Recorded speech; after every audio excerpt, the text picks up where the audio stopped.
Hello everyone, welcome to my channel. నేను నా last వీడియోలో బ్లౌజ్ యొక్క కటింగ్ చూపించాను. ఈరోజు నా వీడియోలో నేను బ్లౌజ్ ఎలా స్టిచ్ చేసుకున్నానో చూపిస్తాను. ఫస్ట్ నేను లైనింగ్ క్లాత్ మెయిన్ ఫ్యాబ్రిక్ పైన పెట్టి ఇలా ఒక పిన్స్ అనేవి పెట్టుకుంటాను. ఎందుకంటే లైనింగ్ ఇంకా మెయిన్ ఫ్యాబ్రిక్ అటు ఇటు జరగకుండా స్టిఫ్గా ఉండటానికి. ఆ తర్వాత లైనింగ్ క్లాత్ని అటాచ్ చేసుకుంటూ మెయిన్ ఫ్యాబ్రిక్కి ఒక స్టిచ్చింగ్ వేసుకుంటాను రౌండ్గా. ఆ స్టిచ్చింగ్ అయిపోయిన తర్వాత ఇలా ఎక్స్ట్రా ఉండే క్లాత్ అన్నిటినీ కట్ చేసుకుంటాను. చూడండి, మనం ఒక స్టిచ్ వేసుకున్న తర్వాత ఈ ఎక్స్ట్రా క్లాత్స్ అన్నీ కట్ చేసుకోవడం వల్ల మనకు చాలా నీట్ ఫినిషింగ్ అనేది వస్తుంది. ఈ ఎక్స్ట్రాస్ అన్నీ రౌండ్గా అన్నిటినీ కట్ చేసుకున్నాను.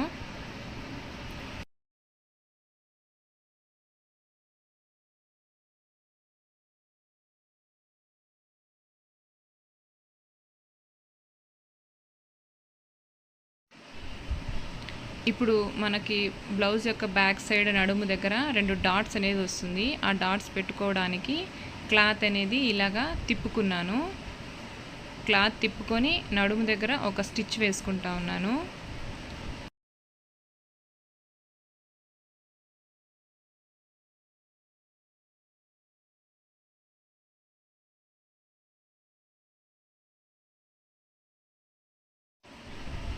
ఇప్పుడు నేను ఈ నడుము దగ్గర వచ్చే 2 డాట్స్ కోసమని క్లాత్ని ఇలా మడుచుకొని షోల్డర్ దగ్గర నుంచి కరెక్ట్గా సగానికి మడవాలి.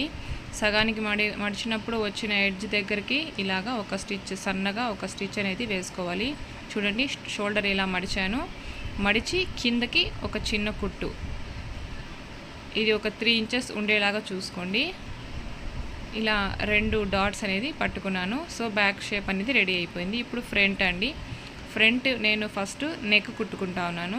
నెక్ దగ్గరకు ఒక స్టిచ్ వేసిన తర్వాత ఈ ఎక్స్ట్రా క్లాత్ని కట్ చేసేసాను. కట్ చేసేసి లైనింగ్ని తిప్పుకున్నాను. లైనింగ్ తిప్పుకున్న తర్వాత ఒక స్టిచ్చింగ్ అనేది వేసుకున్నాను. వేసుకున్న తర్వాత నెక్ అనేది మనకి రెడీ అయిపోయింది. ఆ తర్వాత అదేవిధంగా లైనింగ్ క్లాత్ని అటాచ్ చేసుకుంటూ మెయిన్ ఫ్యాబ్రిక్కి రౌండ్గా ఒక కుట్టు వేసుకున్నాను.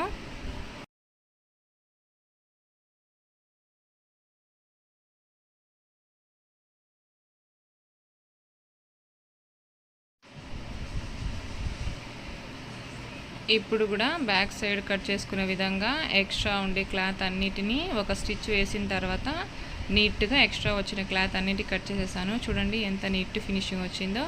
ఇప్పుడు డాట్స్ అండి, front side dots. Front side కూడా అలాగే అండి. కింద మెయిన్ డాట్ కోసం నేను షోల్డర్ దగ్గర సగానికి మడిచి ఒక డాట్ అనేది వేసుకున్నాను. ఇది ఒక 3 ఇంచెస్ లేదా 2.5 ఇంచెస్ ఉండేలాగా చూసుకోవాలి. నెక్స్ట్ ఉక్సు పట్టి దగ్గర సగానికి మడిచి ఒక చిన్న డాట్ అనేది పట్టుకున్నాను. ఈ 2 డాట్స్ని మనం బేస్ చేసుకొని 3వ డాట్ అనేది షోల్డర్ దగ్గర నుంచి ఇంకొక డాట్ అనేది పట్టుకోవాలి. బెల్ట్ కోసమని నేను మెయిన్ ఫ్యాబ్రిక్ ఇంకా లైనింగ్ క్లాత్ని ఒక స్టిచ్ వేసుకున్నాను. వేసుకున్న తర్వాత మెయిన్ ఫ్యాబ్రిక్ని తిప్పుకొని ఇంకొక స్టిచ్ అనేది వేసుకున్నాను. సో బెల్ట్ షేప్ అనేది రెడీ అయిపోయింది. ఇప్పుడు బెల్ట్ ఇంకా మన బ్లౌజ్ యొక్క ఫ్రంట్ పార్ట్ని రెండింటిని జాయిన్ చేసుకుంటూ ఒక స్టిచ్ అనేది వేసుకున్నాను. ఇది 1కి 2 స్టిచ్చెస్ వేసుకోండి. చూడండి, తిప్పించి ఇంకొక స్టిచ్ అనేది వేసుకుంటా ఉన్నాను. ఇప్పుడు మనకి ఫ్రంట్ పార్ట్ అనేది రెడీ అయిపోయింది.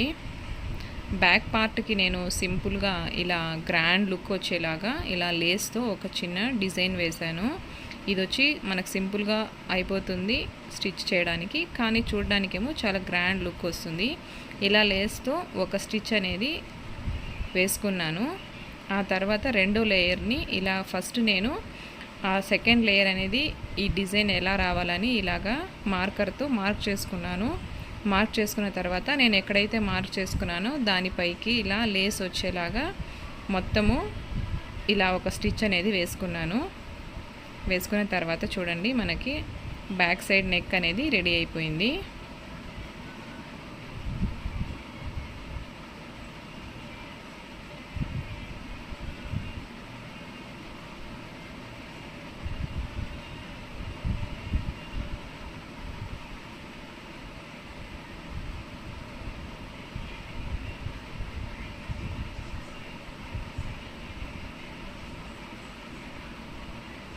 ఇప్పుడు హ్యాండ్స్ కోసమని మెయిన్ ఫ్యాబ్రిక్ ఇంకా లైనింగ్ క్లాత్ రౌండ్గా ఒక స్టిచ్చింగ్ అనేది వేసుకున్న తర్వాత ఎక్స్ట్రా వచ్చిన క్లాత్ అన్నిటిని నీట్గా కట్ చేసుకున్నాను. సో మనకి హ్యాండ్ పార్ట్ అనేది రెడీ అయిపోయింది. నేను ఈ హ్యాండ్స్కు ఒక చిన్న డిజైన్ పెట్టానండి. ఇది వచ్చి మనకి ఇప్పుడు ట్రెండింగ్లో ఉన్న జిమ్మిచ్చు ఫ్యాబ్రిక్ బఫ్ హ్యాండ్స్ ఇలా కుట్టాలని నేను ఇలా క్లాత్ని కట్ చేసుకుని కింద మడిచి ఒక కుట్టు వేశాను. దానిపైనే ఇలాగా ఈ హ్యాంగింగ్ లేస్ అనేది అటాచ్ చేశాను. అటాచ్ చేసుకున్న తర్వాత సైడ్స్లో చిన్న చిన్న ప్లీట్స్ పట్టుకున్నానండి. ఇక్కడ చూపించిన విధంగా చిన్న చిన్న ప్లీట్స్ అనేది ఇలాగా 2 సైడ్స్ ఇలా పట్టుకున్నాను.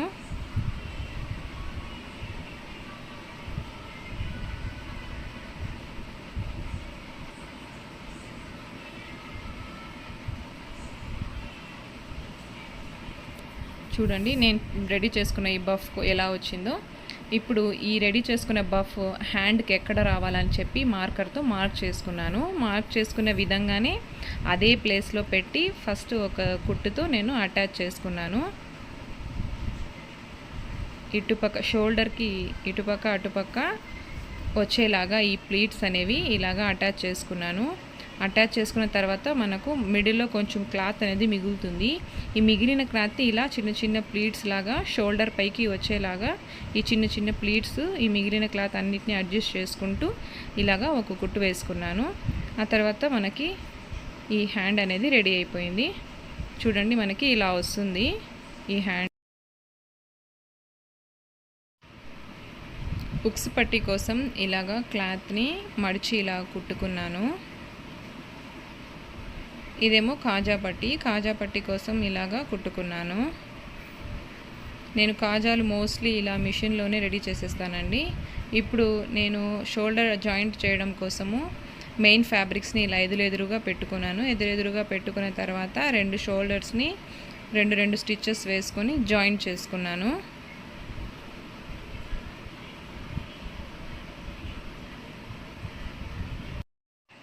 ఇప్పుడు వరకు రెడీ చేసుకున్న బ్లౌజ్ని హ్యాండ్స్తో జాయింట్ చేస్తున్నాను.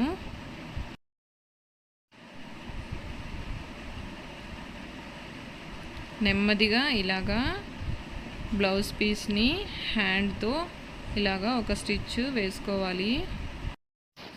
బ్యాక్ నెక్కి హ్యాంగింగ్స్ కోసమని ఇలాగా లైనింగ్ క్లాత్ ఒక ఫ్యాబ్రిక్ ఇలా రౌండ్ షేప్లో కట్ చేసుకొని ఈ రెండింటిని అటాచ్ చేసుకుంటూ రౌండ్గా ఒక స్టిచ్ అనేది వేసుకున్నాను. వేసుకున్న తర్వాత మిడిల్లో ఒక చిన్న కట్ ఇచ్చుకోవాలి. ఆ చిన్న కట్ ఇచ్చుకున్న తర్వాత దీనికి ఒక చిన్న లేస్ అనేది అటాచ్ చేసుకున్నాను. ఇప్పుడు మనం రెడీ చేసుకున్న థ్రెడ్తో ఇలాగా ఒక స్టిచ్ అనేది వేసుకొని దీనికి ఫ్లవర్ షేప్ వచ్చేలాగా ఇలా ఒక స్టిచ్ అనేది వేసుకున్నాను. ఇది వచ్చి ఫ్లవర్ షేప్లో వచ్చే హ్యాంగింగ్. చూడండి ఫ్లవర్ షేప్లో హ్యాంగింగ్ ఎంత అందంగా ఉందో. ఫైనలీ నేను రెడీ చేసుకున్న బ్లౌజ్ అనేది ఇలా వచ్చింది. Front and back side hands ఇవన్నీ. నా వీడియో కనుక మీకు నచ్చినట్లయితే లైక్ చేయండి, షేర్ చేయండి మరియు సబ్స్క్రైబ్ చేసుకోండి. Thank you.